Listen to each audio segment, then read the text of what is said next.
Welcome to Complicated Opportunities, a CosmereRPG podcast with a few GMs this time. So joining us this week in our very first interview episode is going to be Ross Leiser with Brotherwise Games. Ross, do you want to introduce yourself, or do you want me to ramble off this giant thing that I wrote? Well, I am more than happy to introduce myself. So, hello, gentlemen. Thank you for having me. Very happy to be here. So, I am the senior designer, currently the sole senior designer of the CosmereRPG, and I am also the core design team's invested arts specialist. So I've done a lot of work on the Surges and the Radiance and the Metallic arts in the upcoming Mistborn books, and other things I'm not allowed to talk about yet.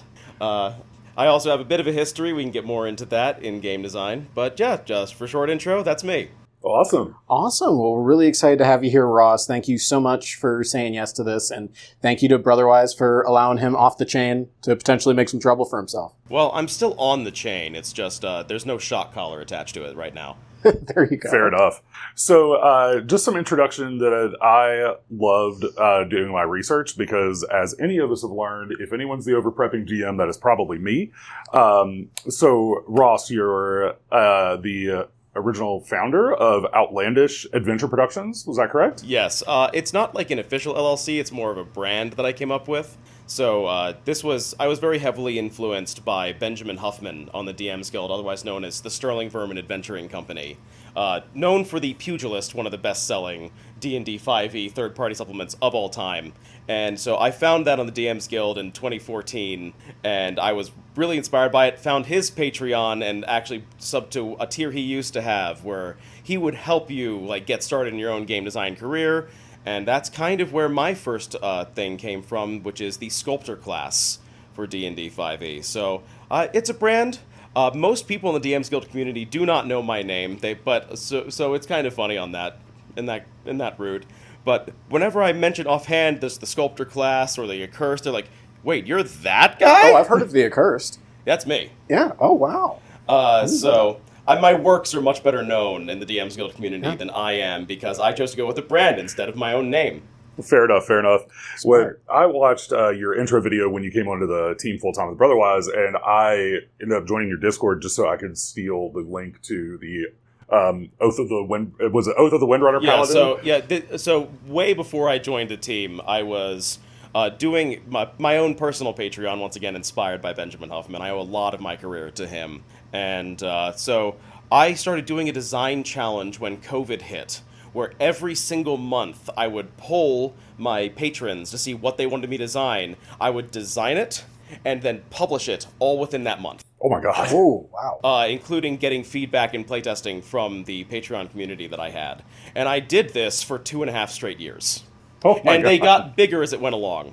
And a couple of those that I did were the Oath of the Windrunner Paladin and the Way of Farukimi Monk, which very much was inspired by the Farukamist. Yeah, that's fantastic. That's awesome. And I actually included those in my cover letter when I applied for the CosmereRPG. Which is outstanding.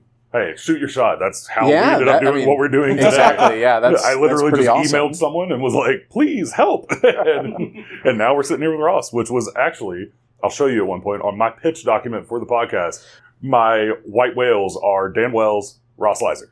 Yeah, you were in there in the first thing, and I told him, I was like, whoa, calm it down, cowboy. Wait, me above, the leads? So at that point, we've interacted with you so much through just various means online, and it was but so we've talked with you so much through there. It was just like, okay, this is a person who knows the system. We've been introduced, has very cool and interesting ideas about how the system should work, and so he put you on there. And yeah, I remember telling Kyle, I was like, whoa, man, slow your roll. that's a big dream, but he's the fearless one who can ask anyone anything. So. Yeah, that's fair. I mean, in my day job, I'm a salesperson, so you always ask. So am I. I mean, it's such whiplash, because I really don't consider myself a public figure or anyone that's super special, because I work with so many incredible people on this team, and as I said, I'm not in a lead role. I mean, I've definitely gotten promoted over time, which has been one of the best experiences of my professional life, to just continue working with this team and kind of climb up to senior designer when I was initially only supposed to be on a 2-month contract. So, I mean, it's just an incredible honor and pleasure to work with the people that I do. Yeah. So more to that point, starting out with a 2-month contract and then sort of climbing the ladder there, what did that process look like as far as you can speak? I am a huge fan of the Cosmere. I've been reading it for over 10 years. Got started with Mistborn. Believe it or not, it's my mom who introduced me to it. She and I have very similar tastes in media, and she just devours books. So she read Mistborn: The Final Empire, poked me, and was like, you need to read this. You're going to love the magic system. Because she knows I was always obsessed with books' magic systems, especially ones that are like less soft, as Brandon Sanderson coined. Right. And so I am, in the year and a half leading up to like the end of 2022, I had just been doing a reread of every single Cosmere book in speculated chronological order, because I wanted to see all the connections and pieces of everything. And 2 weeks after I finished that, the call for designers went up for the CosmereRPG. And I could not find the application link. So I went to Brotherwise's contact form, and I submitted a very passionate cover letter where I put on those 2 subclasses we discussed earlier, my history with the Cosmere, my history with game design, and Johnny himself emailed me back, sending me an application link, and I actually didn't get in to the first round. They were aiming for like team chemistry, people who had worked together before, and as I said before, no one knew who the heck I was in the DMs Guild community. But apparently I left an impression when they were looking for pre-alpha playtesters in early 2023. Johnny reached out, and in 1 week I organized and ran 3 separate playtest sessions for the pre-alpha, found a whole bunch of exploits, and actually scheduled a time to talk with then project manager Anthony Joyce Rivera to actually discuss my findings live with him. And apparently that left an impression, because that week, when they were looking for someone to come in and pinch hit on some of the early invested arts, Johnny remembered me, had a list of names, and I had just talked to Anthony the day before. Oh, wow.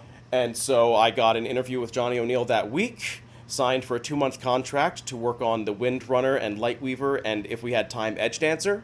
And so I was only supposed to be on for 2 weeks. End of my first month of doing all of that, I had my progress check-in with Anthony Joyce Rivera. I had done all 3 of the rating orders they wanted me to. What they didn't know is that this was in the middle of the OGL debacle. So You weren't around for that, Kyle. At least I don't think so. That was such a mess. It was an absolute mess. And in particular, I had just had, because of the OGL debacle, the biggest failure of my DMs Guild career. I had spent $4,000 of my own money funding a print-on-demand remaster of my very first ever class, the Sculptor Masterpiece Edition, and like put a whole bunch of effort into art and everything.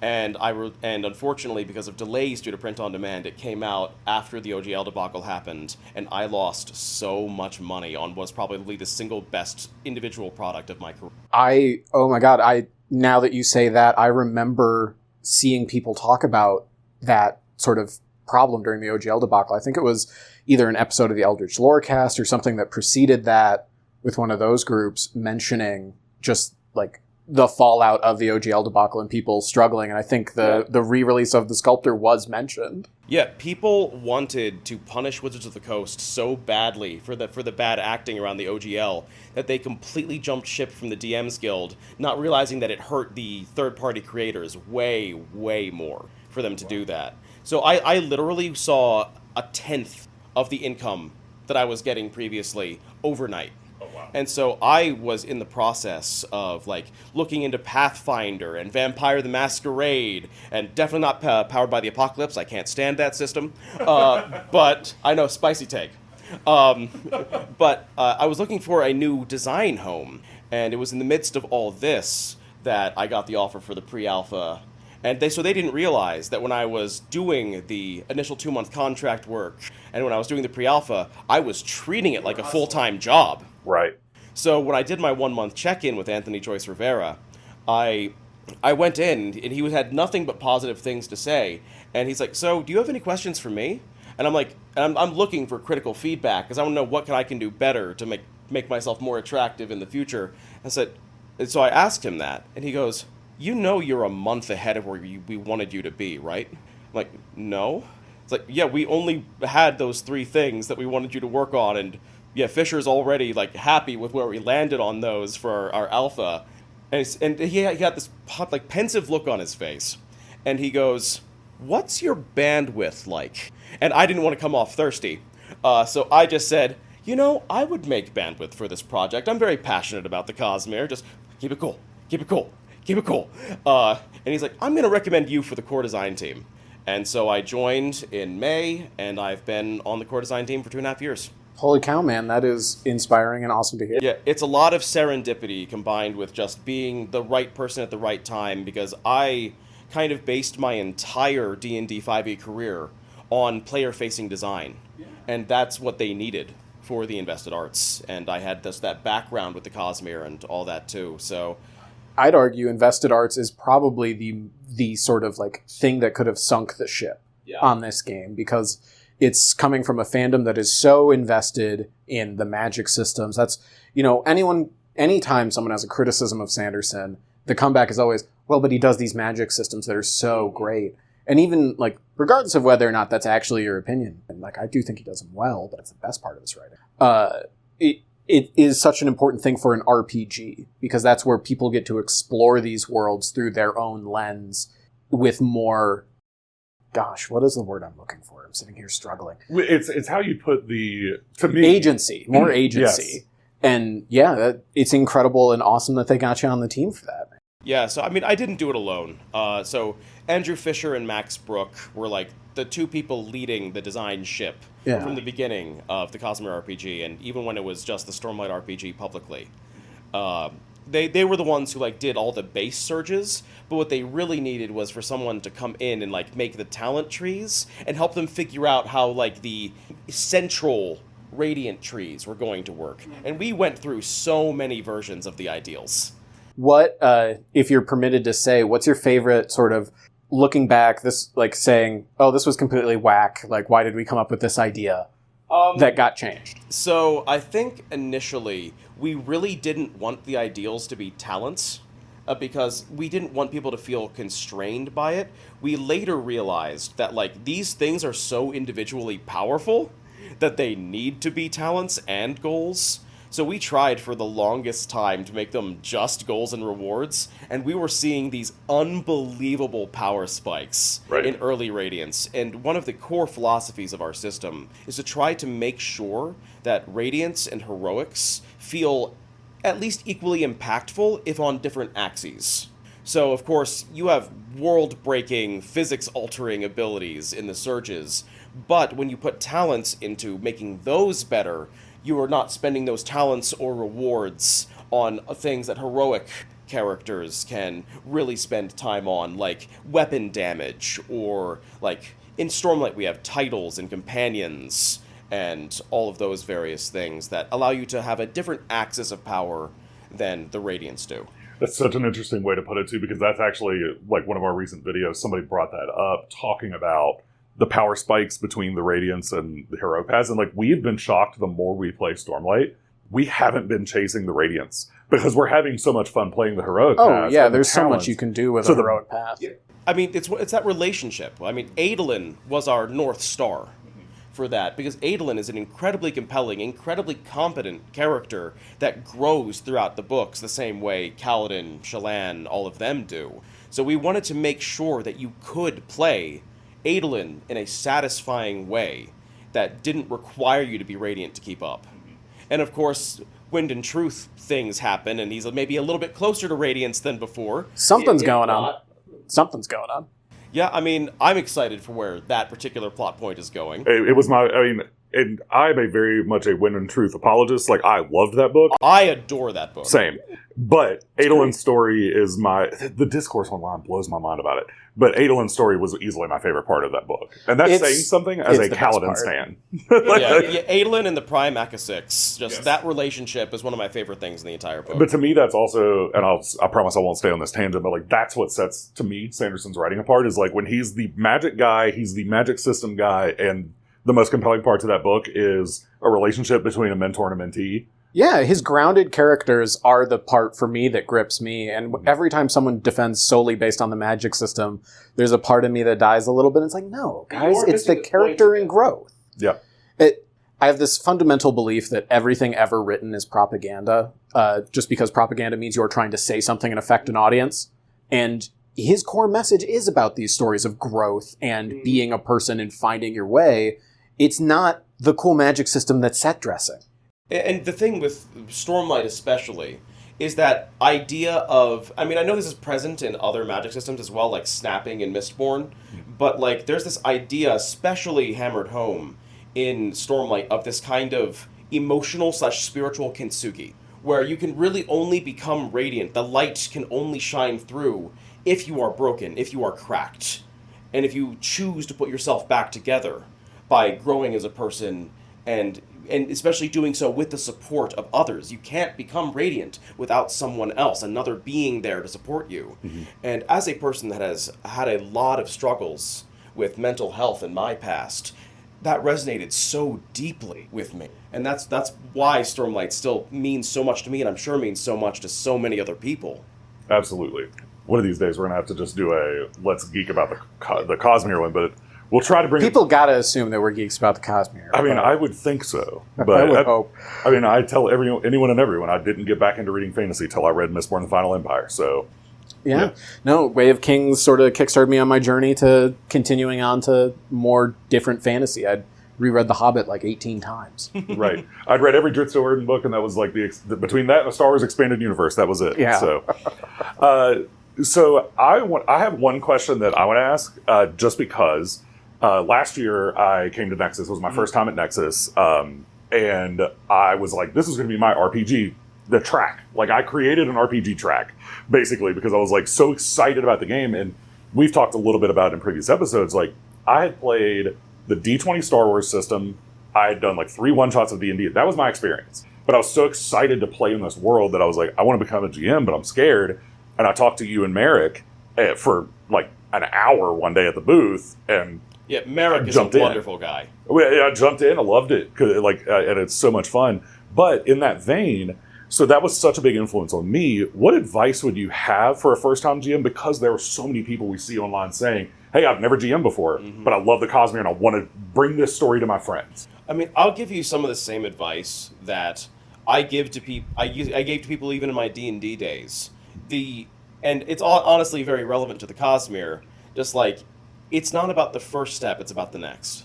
In terms of, like, yes, you are going to make mistakes. It's impossible not to. No one expects you to memorize this entire handbook. It is almost 400 pages long. And that's the same thing with D&D as well. I know seasoned GMs who don't have all the rules memorized, need to look things up. Heck, that's me too. That's me too. And I even have to look things up in the Cosmere because, like, as much as I'm decent at being a blob that can just wrap my head around an entire system, like, there's still nuances that you need to look up if you need to. And the most important thing is, are you having fun? Are your players having fun? If both of those things are true, then you are a good GM. And I think people get so much in their heads about being Brennan Lee Mulligan or Matt Mercer. And don't get me wrong, I love doing voices and accents when I'm GMing, but I don't expect that from anyone else. Mm-hmm. And that's why I also think it's so important to have a Session 0. And we have a pretty good Session 0 tools in the Stormlight Handbook as well, of like things you should talk about with your players, what kind of game you want to run, are there things you don't want to see that are canonical, and which is sometimes controversial amongst certain, I will call them people to be generous. They can take a walk. Touch some grass. Yes. But, yeah. And so I just think that's the most important thing with GMing. Just check in with your players. Mm-hmm. Just talk to them. See what stories they want to tell. And synthesize that with your own stories you want to tell. And you don't need to be perfect on Stormlight knowledge either. You can always reference the handbook and the world guide. Like, we really want to be a game for just all comers. Mm-hmm. People that love TTRPGs and are curious about the Cosmere. People who love the Cosmere and are curious about TTRPGs. And we really designed pretty much every aspect of the book to try to have those on-ramps for people. You guys did a fantastic job. I ran Bridge 9 for my friends who are not Cosmere. And pretty much, like, I stepped up to get a drink, and one of my players turns to his boyfriend and says, hey, can we get this book? And they were talking about Way of Kings, but then after our second session where I ran an undisclosed thing for them, they were like, yeah, we should get this game. And I was like, well, lucky for you guys, I have a second copy of the handbook. I sent them off with that. Oh, that's awesome. And yeah, you guys did an incredible way of having an on-ramp for people that are not invested in the Cosmere. It's really impressive. I want and to... a lot of that is the masterminding of, as I've said before, Andrew Fisher and Max Brook. Like, they just know so many systems, and so they intentionally took so many touch points from popular systems to try to get people They did a great job touch points. of synthesizing those sort of easy, like understandable essences of other games and sort of importing them in and still keeping the D20 framework. I'm excited. Like, one day I want to talk to them about that. That'll be exciting. Mm-hmm. Now, to sort of go back to our outline, because we've spiraled so much. I am known to tangent. Yeah, So as are we. We're terrible about it. Irving keeps me on track. As It's I'm a good trying. thing we have plenty of time. Exactly. Your history with TTRPGs. Obviously, you came in as a creator, but no one starts that way. So what was your personal path with them? Where did that start for you? So in college, I worked with a professor to start a board game club at Westchester University in Pennsylvania. And I started that, and we mostly just played board games. But my junior year, a person in the board game club was a big fan of D&D 4th edition. Hell yeah. And is like, do you want to try this? I'm like, yeah, I would love to. And I built basically Tiefling Batman. I was a massive edgelord. I know that's like 50% of people's first character is the angsty edgelord that's basically Batman. And I started early enough, it was half-elf archers, but... and I had an absolutely wonderful time with it. And then the following summer, D&D 5e dropped. And a person ran that for me, and I liked 4e, but I loved 5e. And so I began my path as a forever GM from there. Literally not even 4 months later, I ran my first full-length campaign. And I'm not the type of person who can really process adventure books. Mm-hmm. I never have been. I make everything from scratch. And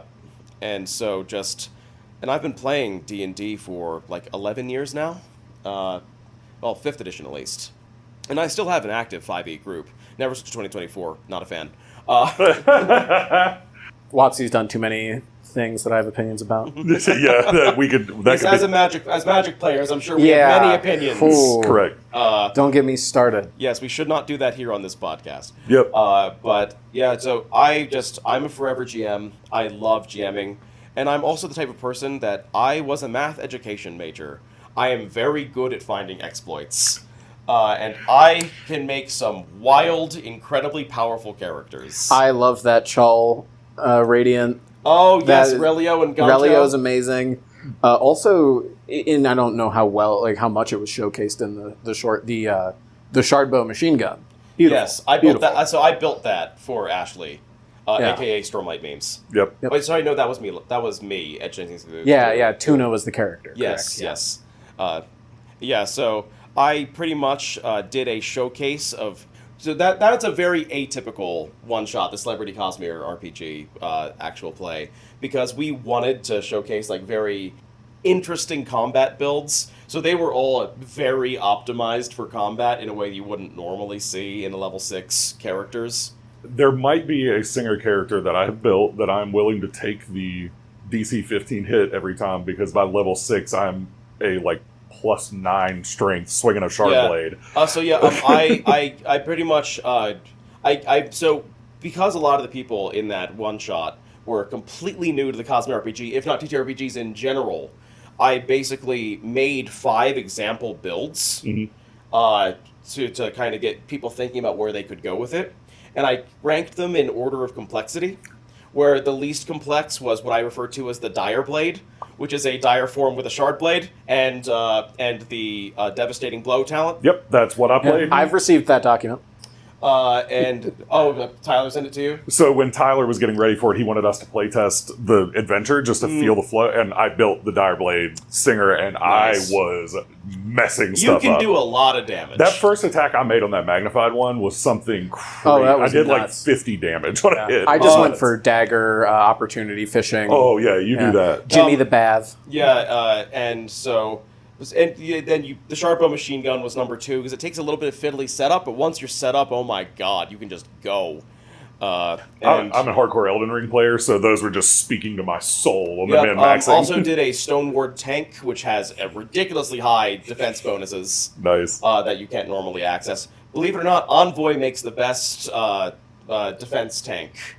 Because they have access to a lot of +2 physical, +2 spiritual, +2 cognitive, +2 spiritual. Yeah. All of that. And Stoneward is also very good at tanking. I would have thought, I would have done Scholar, probably. But I guess Scholar doesn't do too much manipulation of... Scholar can't do a lot of tanking, but they can dish damage. Yeah. For sure. A lot of people don't... Well, a lot of people realize very quickly that mind and body makes you excellent with weapons. Yes. Yep. That's a classic. There's so many combinations in our system because we designed with what we call an emergent design philosophy, which is where we keep things specific but open enough that they can easily interact with other things.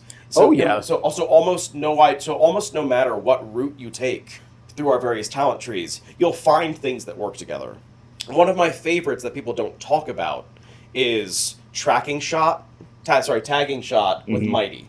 Oh yeah, so early on in our exploration, I have a document hidden in our stuff that has talent points to Mighty as a chart I've traced out through every subclass. Or subpath, because it is, especially at those early tiers, it is such a powerful add-on. It loses a little bit later on, but it's still great. Mighty is fantastic, and it's right in there. I kind of feel like it's one of your catch-all talents that you guys try to pepper in, like it's a seasoning talent almost. Yeah, there's a number of talents that we know are kind of fundamental to balance as you're moving up, and so we try to make sure that those talents get in a number of different locations, like your combat training, Mighty. Yeah. Mighty, Meteoric Leap, and Wind Stance. Nikki, one of our playtesters, has used to, and my partner has used to extremely great effect. Nice. Unarmed Wind Stance, Meteoric Leap is disgusting. Yeah. I was actually a major force behind making sure that our unarmed was more usable by more characters than in D&D, because the monk is fine, but it doesn't capture that same kind of idea of, I want to be a strength-based character that punches the crap out of me. Oh, there's a region the Pugilist was so huge it was on MCDM's Chain of Acheron for a big part of that. Yeah, there is a major reason the Pugilist took off the way it did. So I really wanted to capture this idea of your unarmed damage die gets bigger if you're stronger, because you should be able to hit harder. Yeah, totally makes sense. And then Johnny O'Neill came in and was like, all of our other things scale almost exponentially. Let's crank up that scaling curve even more, which is why... Thank you, Johnny. Which is why if you have 9 strength, you can deal 2d10 with your... With your fist. And keep in mind, people who are not familiar with the system, that 9 strength is not easy to get. No, that's incredibly difficult, but it's fun to get yourself the journey there. Yes. And one of the big things we wanted to address moving into Mistborn was that there are a couple powers in that are good at strength stacking. I won't go... You probably know which ones, if you're familiar with Mistborn, that probably are very good at getting you additional strength. And in those, we wanted to make sure that weapon combat didn't fall by the wayside. So we incorporated a new talent that lets you use your unarmed damage dice in place of your weapons, which is a talent we had to nerf several times because we did not realize just how good that would be by itself. All right. I think we're to the game design questions, which we've already been kind of hitting on. Yeah, we've been talking about a lot of that. But really, what were some of your favorite invested abilities?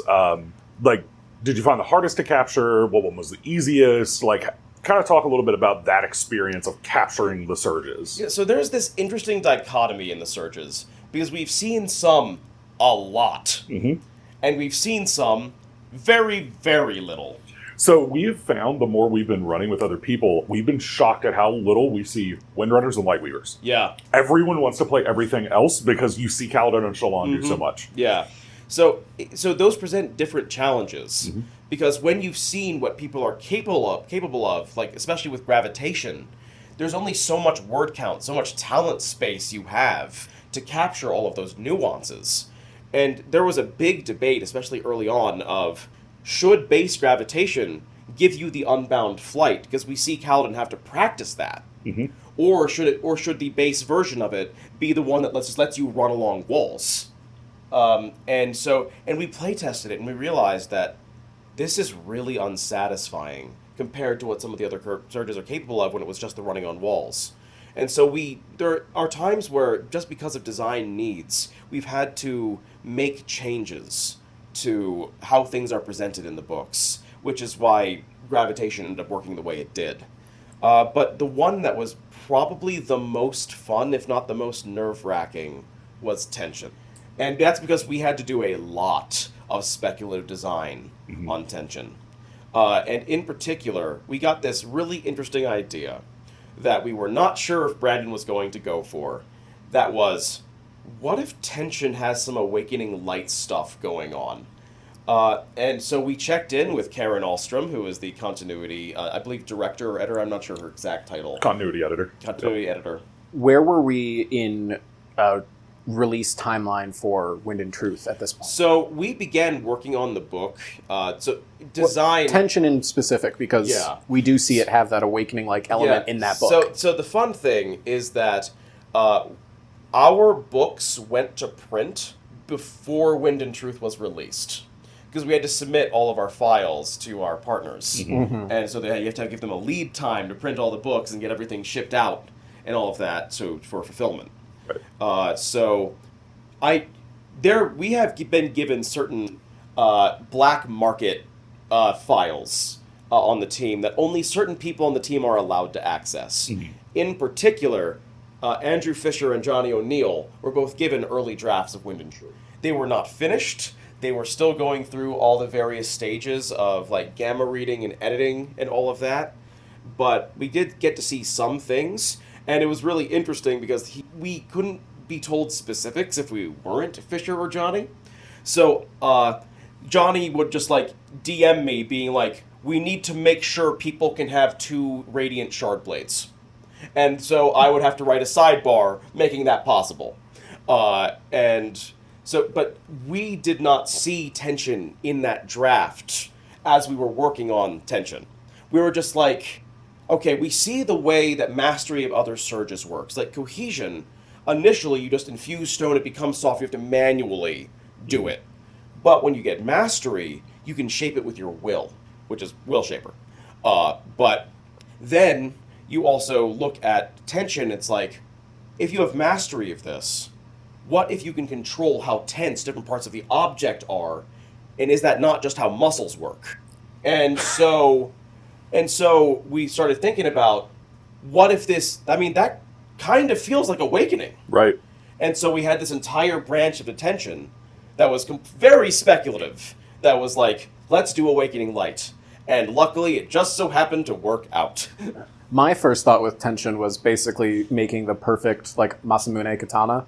Just that ideal of, like, the folded steel that has the perfectly, like, mild steel back edge. That's exactly what the Clothsmith talent is. Yes, exactly. That's my favorite talent. I chase to it every chance I get. Every time I play a Stone Lord. Yeah, I do too. I wrote that talent. I'm very proud of it. That's exciting to know. Yeah. I wrote a lot of the talents in the Surges and Needs.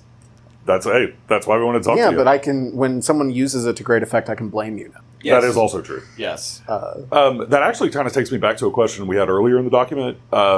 So, and if you can't say much, that's fine. But in terms of working with Dragonsteel, like, what does that approval process look like for, like, campaign story, mechanics? Whatever you can say, whatever you can. So the things I think I'm allowed to say is that we have fairly regular check-ins with Dragonsteel. I know that Lydia, who was lead writer on Stormlight, became co-lead designer on Mistborn, and will be moving forward into sole lead designer role as we move forward. Oh, wow. So she is relatively local to Dragonsteel, and so she will sometimes attend narrative meetings with Brandon and Dan.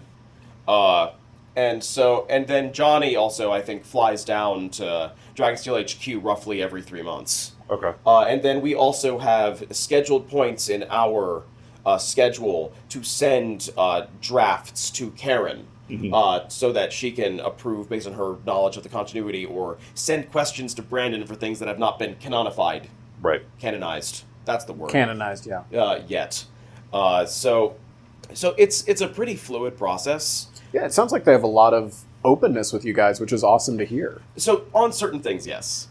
So yeah, there's definitely certain places where we are given room to play, and then other places where, especially with Ghost Bloods, Mistborn Era 3 on the horizon, we were asked to scale back how in-depth we went in on certain Mistborn powers, because they didn't want us to constrain Brandon if Brandon wanted to do fun things with those powers, as he's doing his own writing process. Which makes sense. Yeah, absolutely. So it's very much a partnership, and we try to maintain that as best we can. And we just try to be humble. It is not our IP. We are all passionate about it, and we believe we know how things work, just like fans do. And sometimes, just like fans are, we are wrong. And there are other times where we definitely know more than fans do when they're telling us we're wrong. So that's always been interesting, because we sometimes can't tell a fan that they're wrong because we have knowledge we aren't allowed to share. Yeah. Yep. So it's a lot of fun. And occasionally frustrating, but that's just work. Yeah, that's life in many aspects.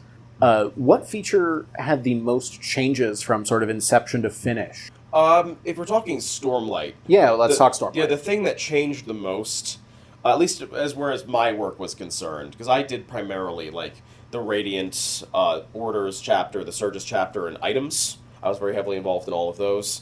The thing that changed the most was our presentation of the ideals, as I kind of alluded to earlier. Mm-hmm. When it came to Mistborn, and I am allowed to say some things about this because we are close to finalization on that in terms of like sending that off to the printers.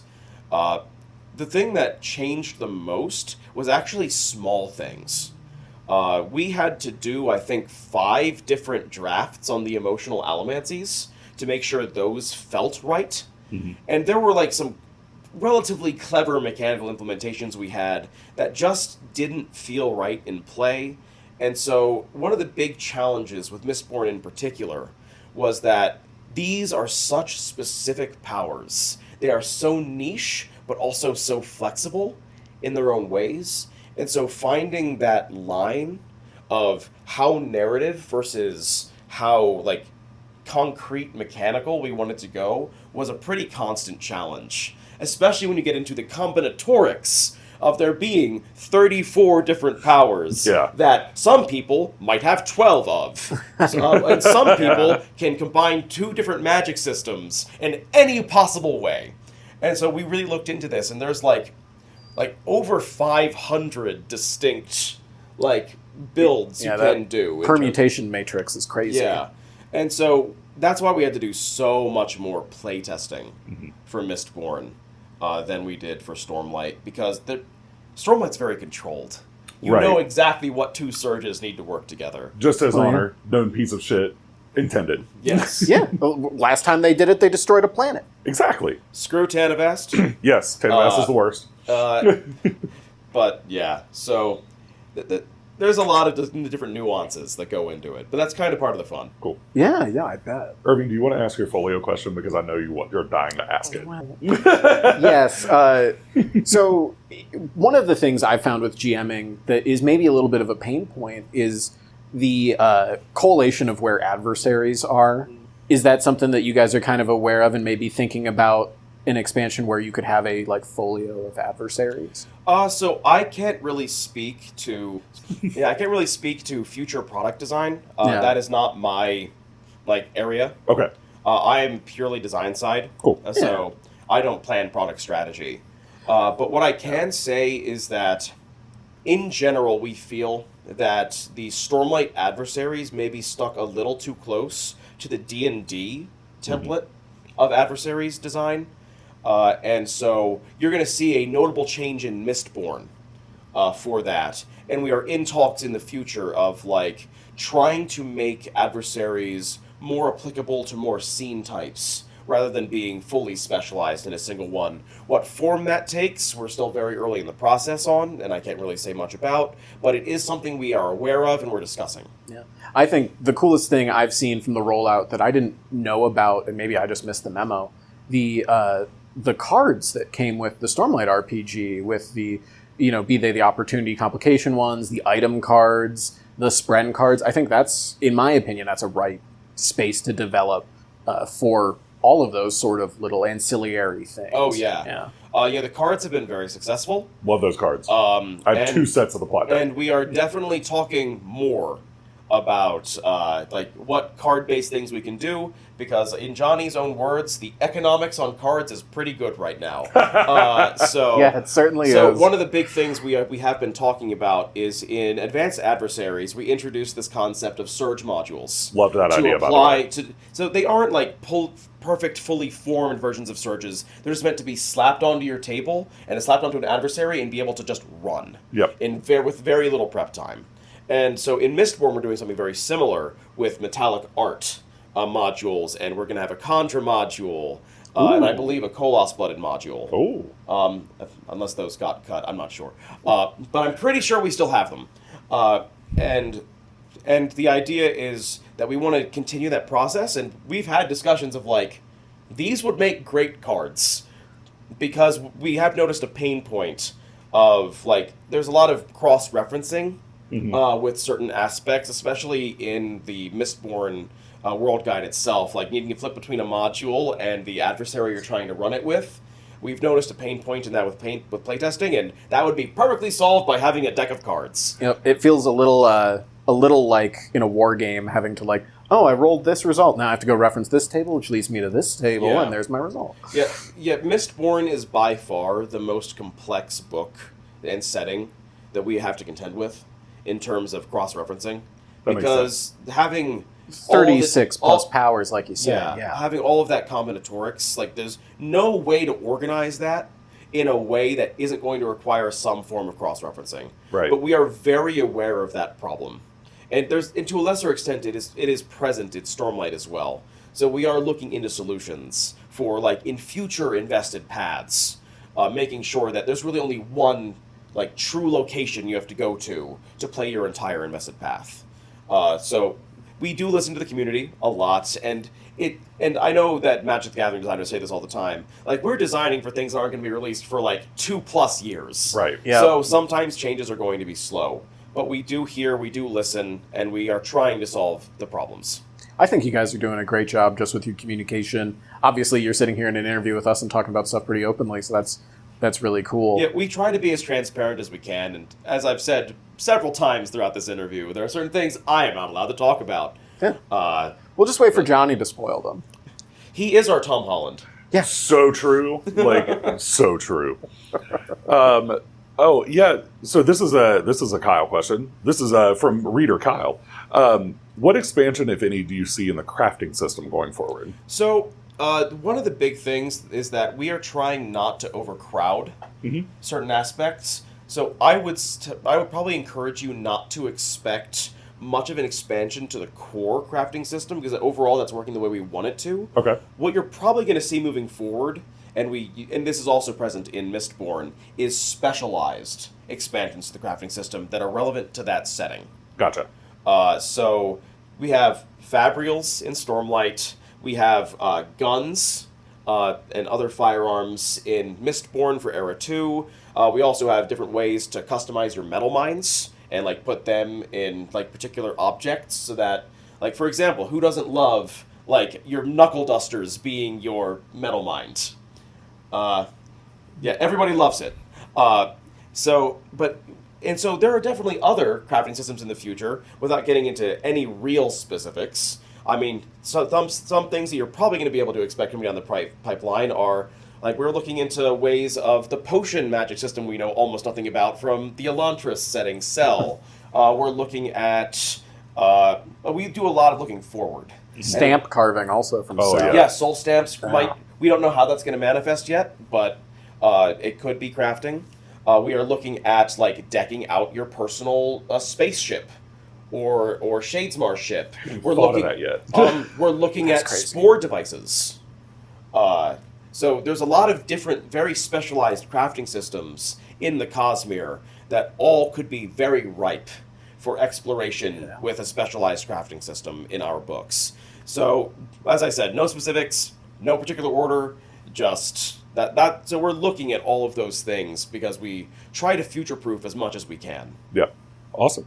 Let's see. I'm trying to just make sure I don't forget anything on here, because one of these questions we've already kind of answered. So what are some of your favorite elements of the Cosmere RPG that differs from GMing other systems? I love the plot die. It's funny. I was such a plot die skeptic when Really? I was first introduced to the system, because I mean I was D&D pilled. Right. I had played very few systems that I enjoyed outside of D&D 5e. So when I got to this idea of this special narrative die that like doesn't have hard rules for when you add it, I was like, why? But then I did my pre-alpha playtests very early on, and it got to the point where by the end of the very first session, my players were shouting, "Raise the stakes! Raise the stakes!" We have done that. And like people loved it, and I loved it as a GM because I could really emphasize those important moments, those risky moments, and I just loved how it really allowed you to feel more narratively inclined, even in the middle of like crunchy scenes. And so that was probably one of the biggest. There's a lot of little nuances that I love, but yeah, I think it gives a codified excuse to do a lot of the homebrewing that 5e GMs do sort of natively. Yeah, that's a big part of our system philosophy. Yeah. I know that we are a relatively crunchy system. There's no way you could make a Cosmere RPG without it being crunchy. In a way that still felt like the Cosmere, because the magic systems themselves are so codified. Right. But we, as the designers, like to think of it as a narrative system with crunch, rather than a crunchy system that tries to have narrative tools like D&D. Yeah, and I think that is kind of the key thing that really won me over as a also longtime 5e GM is the giving some rules to narrative. I think that is such a brilliant idea because we all know, once you know some rules, you can bend them, you can break them, you can improvise. But you need that framework. It's a reason I don't like some of the newer, more narrative-focused systems that have come out, and I will not talk about them here. But I hoped you would, but... Well, I want to be nice. But no, it's interesting that you guys view Cosmere RPG as crunchy, because I think it does this incredible tightrope walk between the two that leads, in my opinion, it's in the sweet spot. Well, thank you. We really do try. That was actually when I was... So at Gen Con, we didn't have the books, but I was on the floor a couple times and people, like, just selling the RPG, for lack of a better term. It was like people just coming up and being like, what is this? I'm a TTRPG player. I don't know what this is. Yeah, I was at Gen Con 2 years ago, and I was all 4 days pretty much just parked in the Brotherwise booth, just talking to people. Yep. For, in some cases, outrageous lengths of time. But I was not being paid for. I was literally just there because I was passionate about the game. It's infectious because I've noticed even at Nexus, like we're only a day in, but this morning, GMs that weren't running over the next 2 days, or until like tomorrow, were hanging out, talking about the game. I will say just the energy of the fan community, especially in person, has been incredible. Just people are so excited. And like we've had people like come to us crying. And it's just like this beautiful thing because they're just like, thank you for allowing me to live in this world. I ran 2 sessions of Speak the Words today, and both sessions I cheat a little bit because it's a one-shot, so I work in ways for both characters to speak the words. And the one person who didn't think she was going to get to got done with the word destination and literally like rubbed her arms because she had chills from speaking the ideal in an effectual way. Mm-hmm. And the girl who was playing an already idealed edge dancer got chills listening to her do that. Dude, every time we've sworn the ideals at the table, I tear up. Like, I got chills just thinking about it. I'm like starting to tear up thinking about it, which I'm such a dork for it, but it speaks to the mastery of this system you guys have created. And again, thank you so much. It is truly wonderful. Yeah, thank you for those kind words. I am so deeply passionate about this system as a Cosmere fan and as a person that, like, has built an entire career around trying to facilitate a player experience in game design. Like, I always, as I fine-tuned my own design process, I realized that being a player-facing designer is more about how you feel playing it than about what you actually are doing. So making sure that your narrative lines up with your mechanics so you actually feel like what the lore is in play kind of became my highest ideal as a game designer. And so just hearing these stories and just knowing that we found that spot, for the ideals especially, just, it really gets me. Yep. Just every time I hear about it. So I know we're running short on time-ish. One fun question before we ask, just if there's anything about Plotweaver that you want to talk about in particular, if you're allowed to, just because I love the core. I actually love the underlying system. Oh, me too. Like, I can't wait for Plotweaver. Same. Once We've talked Plotweaver about comes this. out, I am never playing D&D again. Yes. Same. But the fun question. So we got to see the Celebrity RPG. We talked about how much we loved Relio and Gancho. What is your wackiest build, and what is the name of the chul in that? So I've had some very wacky builds. I think my personal favorite was, believe it or not, it was a level 1 character. And I had a recurring playtest character who was a half Herdazian, half a Lethe guy named Doug. And he was just a sweet guy. He talked like this. He was very shy. And he just didn't want to get in anybody's way. He was there to help.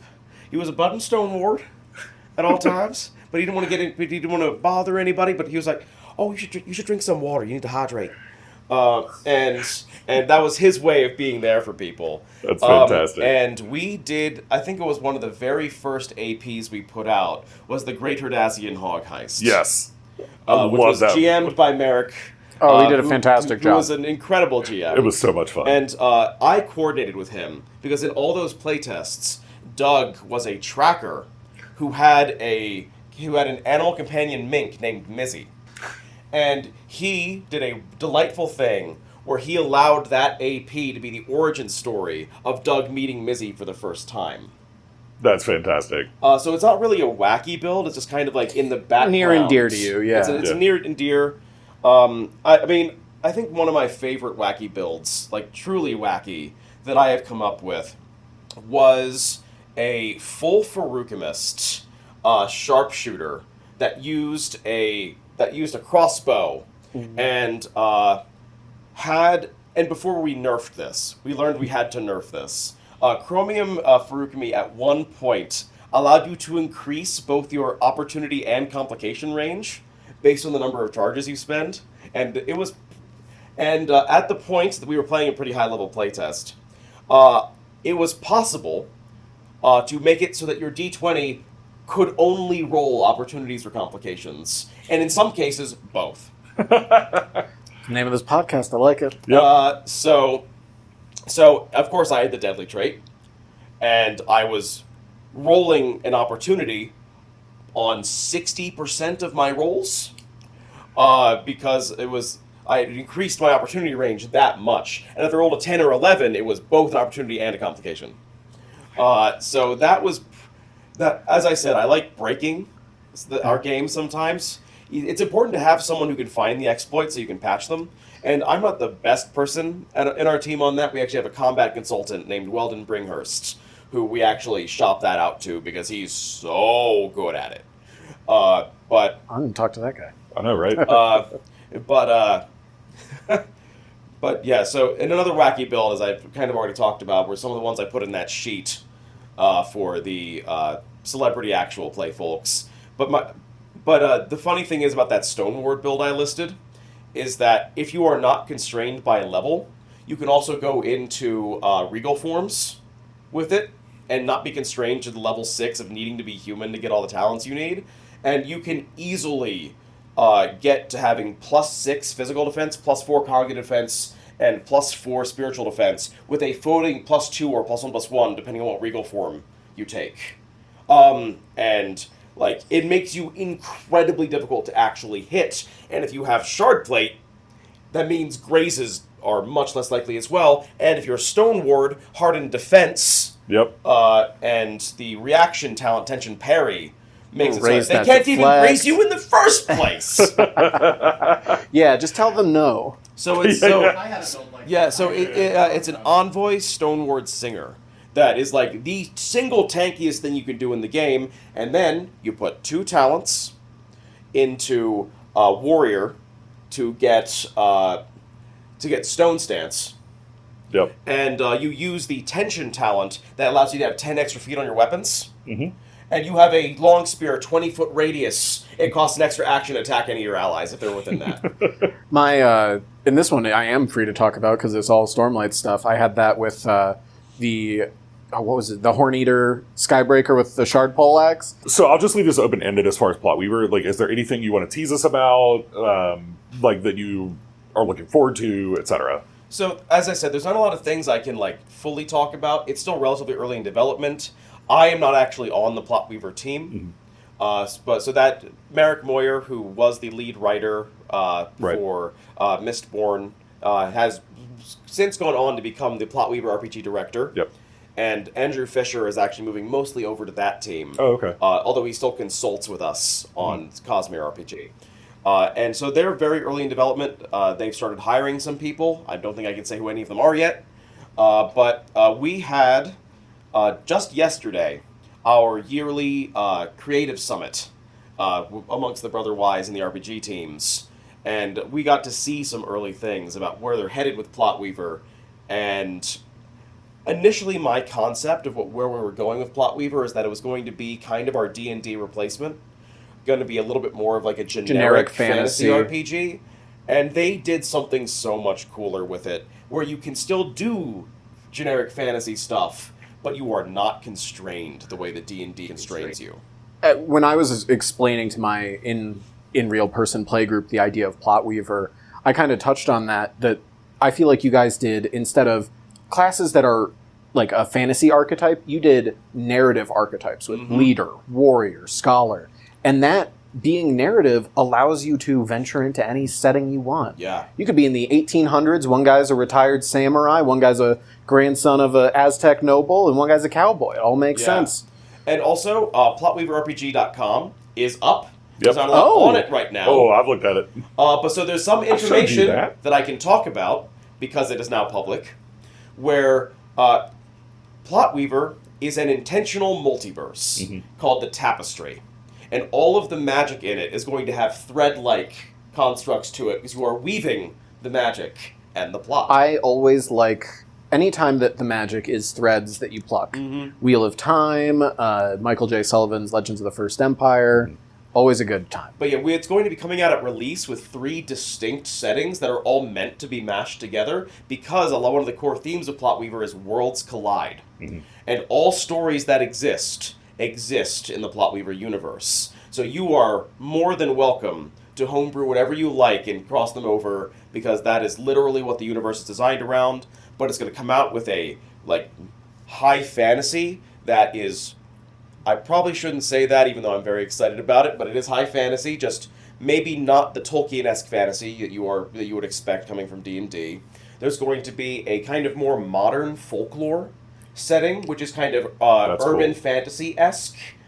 And then there's also going to be a full sci-fi version, and we are in close contact with them, because we want to make sure that when we eventually do spaceships for the space age of the Cosmere, that our vehicle and spaceship rules work exactly the same. Yeah. That makes sense. Oh, that's so exciting to hear. I really wish I could have shared that with my uncle. That's great. Yeah, there is so much happening in Plot Weaver. They are doing some incredibly inspired things that I cannot wait for people to learn more about. I just can't talk about them. Yeah, Apparently, of course. I need to go back to the website, because when I looked at it, it literally was just like a knight, a modern day dude, and a space age looking guy. And it was like Worlds Collide, and that was it. So yeah, there's a few different things you can click on and look. I'm gonna have to go look at that website again. And more of that will populate as time goes on. Yeah. All right. You pause this recording right now and pull it up on your computer, darn it. I will. All right. Are there any Ross? Is there anything else? Ross, anything you want to talk about? I'm so excited for where we're going. It's been so inspiring, really, how much confidence Barnes & Noble has in us. The stores are ordering so many books. I know it makes Johnny nervous, but it's kind of amazing just seeing the confidence people have in us we're a tiny team, really, when you get into, we had a huge Kickstarter, but we definitely aren't as big as Wizards of the Coast or Paizo or any of that. And so we really appreciate all the faith people have in us, and we really want to honor that. And I'm just so excited for where we're going. We are in the middle of brainstorming sessions right now for what's coming after Mistborn, and the conversations have been so exciting. We've brought on some new core team members that are just phenomenal, and we are so excited about. And the future of the CosmereRPG is looking very, very bright. And I guess that's the final thing I really want to share. More than anything, just thank you, fans, for your support, both Cosmere and TTRPG, and I hope you're as excited as we are for what's coming in the future. Yeah. I can promise you that we are. We are absolutely as excited. And normally I do a joking closeout with a fake sponsorship, but today I'm just going to say thank you, Brotherwise. This has been an awesome sort of dream come true interview. Thank you so much for sitting down and talking with us. Yes, thank you so much for having me. Yeah. We appreciate it, Ross. So, well, Kyle, take us away, my friend. I guess we will. So let's roll our plot die and raise the stakes. This has been Complicated Opportunities. Woo!